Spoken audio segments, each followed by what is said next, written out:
Hello everyone, this is Ribot from Sydney VT Study Centre. Welcome to this mini video presentation.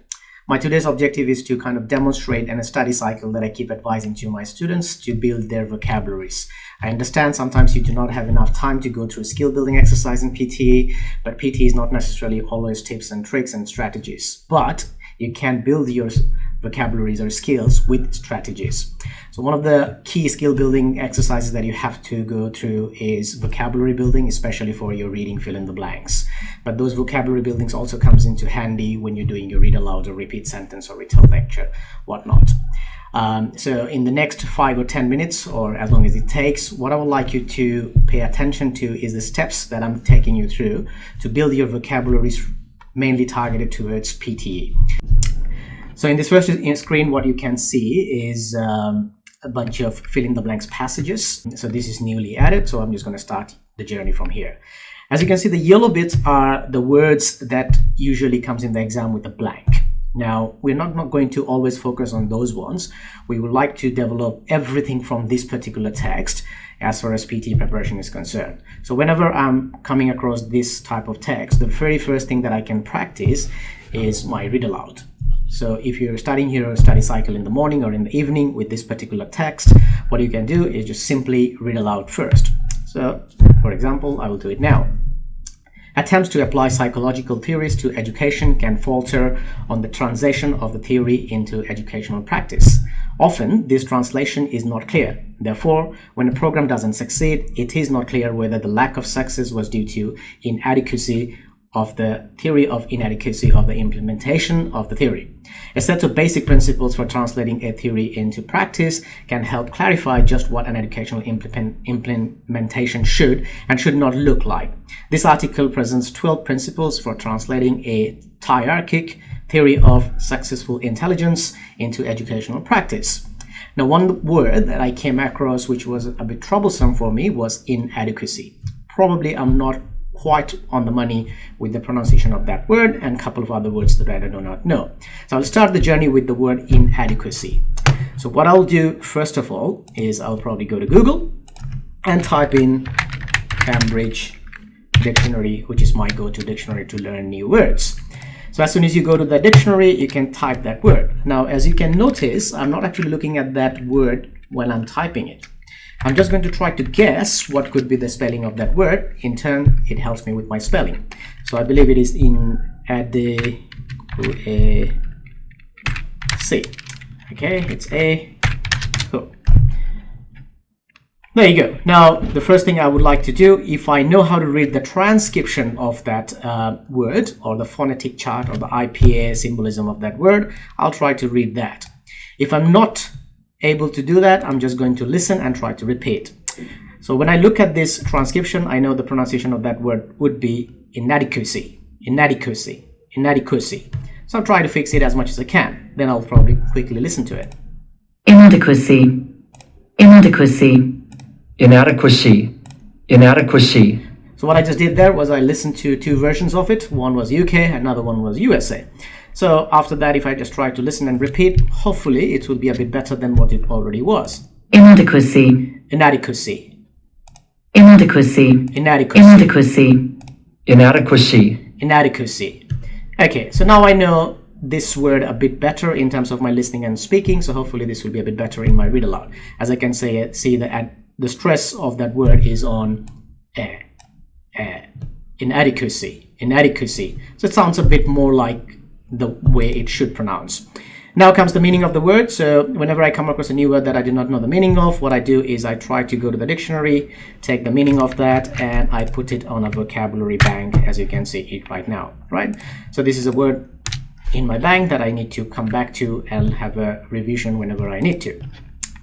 Okay, so let's go back to the dictionary, and this is where I also improve my collocation, or I try to find out the actual use of that word in an academic context. So what I can do, I can look at the examples, which is more academic-like. So for that, what I can do is I can actually scroll down and go to the Cambridge Dictionary's corpus, where there are lots of academic types of example or the examples of how the words are used in the real world right now. So if I just keep looking at it, I'll probably find a very good example. Importantly, the two groups of we fail to understand. Okay, as you can see, this last sentence is pretty good, which says, we find that a simple analysis of constraints on event perception reveals many inadequacies in the proposed approach. So it's fairly an academic type of sentence. So I'll just copy that one and I will put it in my vocabulary bank as an academic sentence example. And I'll probably write down as well that this is my academic example.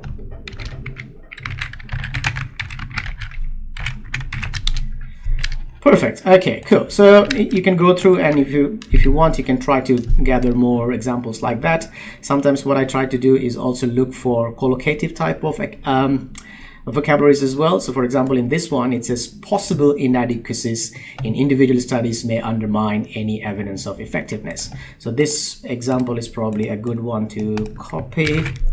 I'll go back and put it in my bank, and I'll highlight that this could be a good collocation for me to learn. Before inadequacies, they could be possible.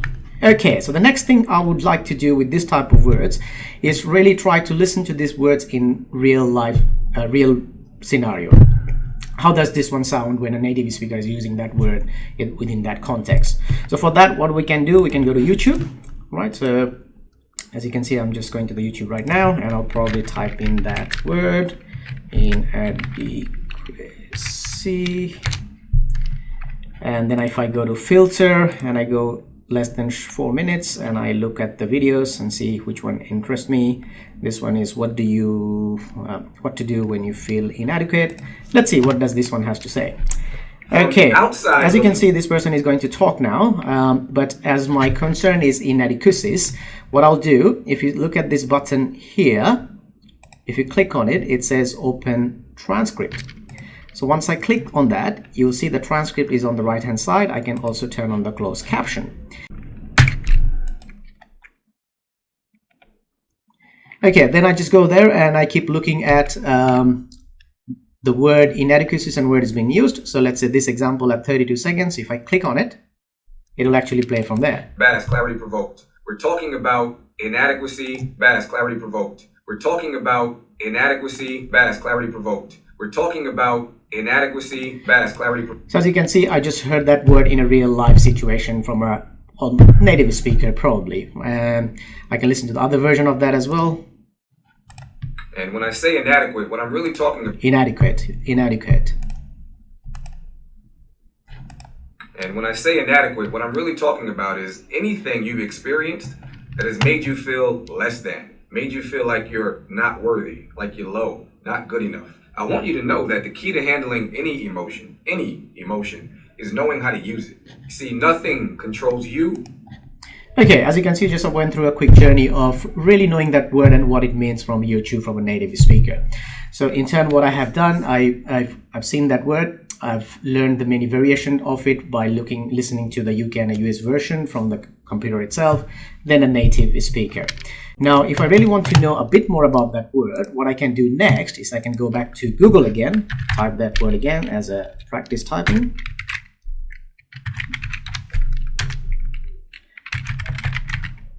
And after inadequacy, I can type in scholarly. So once I have typed inadequacy and scholarly, it will shoot out all the articles which has those words scholarly, inadequate, but they're all academic type of text. So if I click on one of them, inadequate protein intake affects skeletal muscle, I will find a text which has that word in it. So if I just quickly read through it, I'll find those words being used here in an academic context. This one says this study assessed whether inadequate protein intake differentially affects skeletal muscle transcript concentration and expression profiles in older adults. So that was a good sentence example for me to learn in an academic context. I copy pasted that one as well. So now if I go through this study cycle every day, let's say 6 or 5 words, I will really know what those words mean. and I will find out meaning of those words from various contexts. So after that, the pronunciation will be really good for my read aloud. I will understand the collocation if it appears in my fill in the blanks drop down, and I'll understand many variations of it as well. Sometimes you can add suffix variation of that as well. For example, my root word was inadequacy, but when I went to the YouTube, I found that it was also used as inadequate. So I can copy that link and go back to my vocabulary building workbook and paste that link. I usually always put a date of this vocabulary being practiced. For example, today is 2 November, so that I know that which days I went through those words. So after that, hopefully I know the full meaning of this word from the dictionary. Let's read it one more time. Inadequacy means the fact that something is not good enough or is too small in amount, and a bunch of other examples. Okay, so let's move on to another vocabulary. Let's see if we can find something which we may not know. Okay, so going back to another fill in the blanks text. Let's read this one quickly. Students are increasingly finding it necessary to obtain employment in order to subsidize. Subsidize could be a word that I might want to know a bit more, maybe within the context of collocation as well. So we will try to come back to that. Subsidize. Okay, subsidize their income during their time in higher education. The extra income helps to pay for necessities, to maintain a social life, and to buy clothes. And holding part-time job helps the students to gain skills for life after university or college. Using a part-time job to cut down and borrowing is a sound investment. Sound investment. As you can see, there is a collocation being used here before investment. So I'll probably copy that one down to my vocabulary bank as well, as it reduces the debt that will be waiting to be paid off after graduation. So paid off is another phrasal verb that I can put in my bank, but probably I will start with subsidize again. So I copy subsidize. Actually, don't copy, just type it again. So your spelling or typing practice. So subsidize. Okay, so again, it shoot out the word, and the UK and the US version. Subsidize. Subsidize. Subsidize. Subsidize, which means to pay part of the cost of something, to pay part of the cost of something. Okay, so same kind of drill, copy paste the meaning, goes back to my vocabulary bank, and then I'll go to the corpus to find out some real life examples. Let's see which one is very good. The government has been subsidizing irrigation sector substantially. Pretty good sentence example. This can be used for our essays. So whenever you get essays which is related to subsidizing and government related questions, you probably can use that example as an idea development as well. It's just a matter of putting it in a template that you have memorized and whatnot.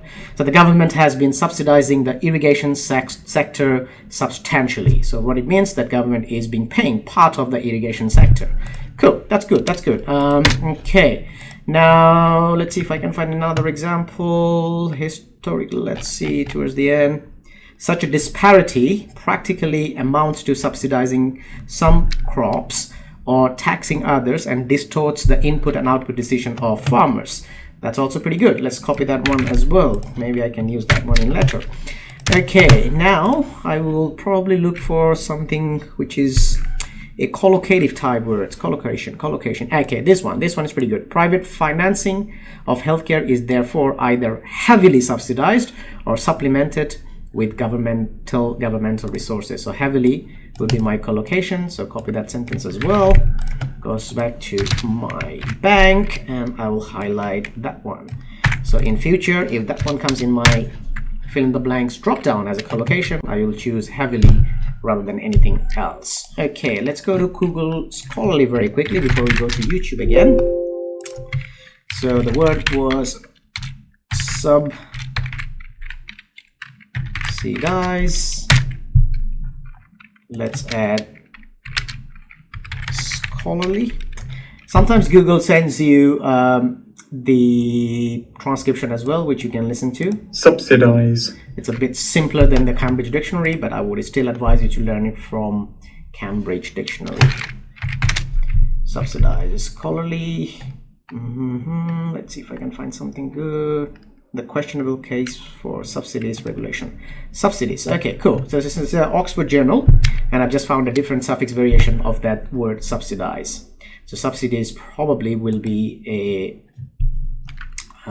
excuse the internet speed. Yeah, probably is a noun. So let's see where is this word I can find and kind of quickly read through it. Subsidize. Cool. Against the backdrop, numerous policymakers and commentators have decreed. So I found a new word that I might need to learn. Decreed the potential economic distortion associated with government subsidies. Various legal systems have confronted the perceived problems associated with subsidies, and the range of legal disciplines on subsidies have evolved. So that's a pretty good passage for me to learn. So I'm just going to put it there. And from there, I've just found a new word. So I'm going to just quickly bold it so that I can learn a new word from there as well. So that word was, let me find it again. Okay, so that's the word. So the same drill. I go here. Okay, so this one means decry. Decry. Okay, to criticize. Okay, to criticize something as bad without value or unnecessary. Cool. So that's a good word to learn. I'm not going to go through a full journey of that word, but I'll quickly put it here just so that I can quickly refer back to in future. Okay, the next rule is to go to YouTube one more time. So subsidize.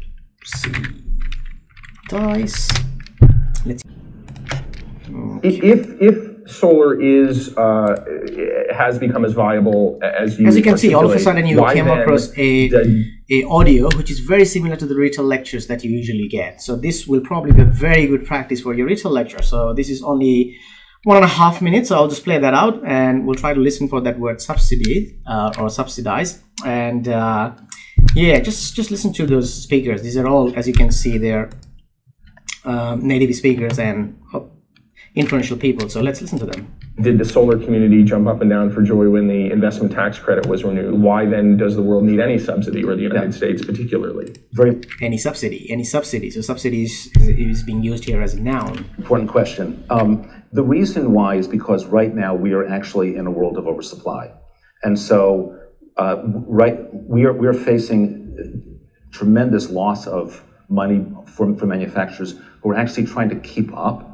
And so what also happens, by the way, as costs decline, the way the investment tax credit works is the actual subsidies themselves decline.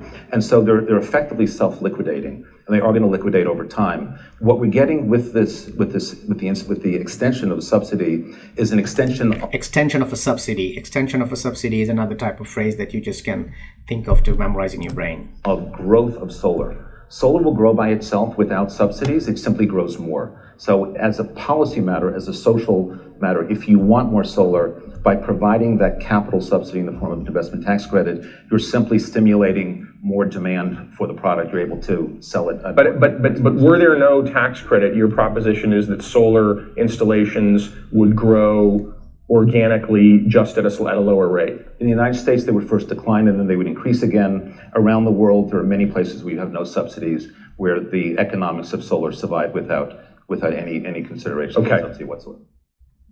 Perfect, excellent. That was a very good recordings to listen to, which actually gave me a good retail lecture practice as well. So I will save that link. Okay, so as you can see, I've just gone through a journey of learning 2 words on 2nd of November. So just because we don't have enough time to go through all of them, I just wanted to demonstrate how you can go through a cycle of preparing for vocabularies for PT in particular. So what I basically did, I went to a exam text. So this is what we call a strategy. So instead of learning new words which might not appear in my exam ever, I gather a exam text, which is repeated exam questions from any of the question banks you have access to. There's no shortage of question banks, but there's a shortage of enough 79 plus. So you have to kind of build your skills. So I found a word, I went to Cambridge Dictionary, I tried to read the phonetic chart or phonetic transcription, tried to say it myself, or I listened to the UK and the US version, and then I tried to repeat myself. Then I copied down the meaning from the dictionary, put it in a docs, put it in my vocabulary bank, and then I found the academic examples from the corpus. The word being used in an academic scenario in the real world. So I copy pasted them down. I looked intentionally for some sentences which had a collocation with it, so a phrase with that word. And then I went to back to Google, and look for articles, scholarly articles which have that word. So I found the academic use of that word. Then I went to YouTube. I looked for that word again in terms of native speakers using that word and how it sounds like when they say it. Even though sometimes you know the word, you might not really understand when it comes with an accent. So look for those accents, shorter videos, improve my detailed lecture at the same time.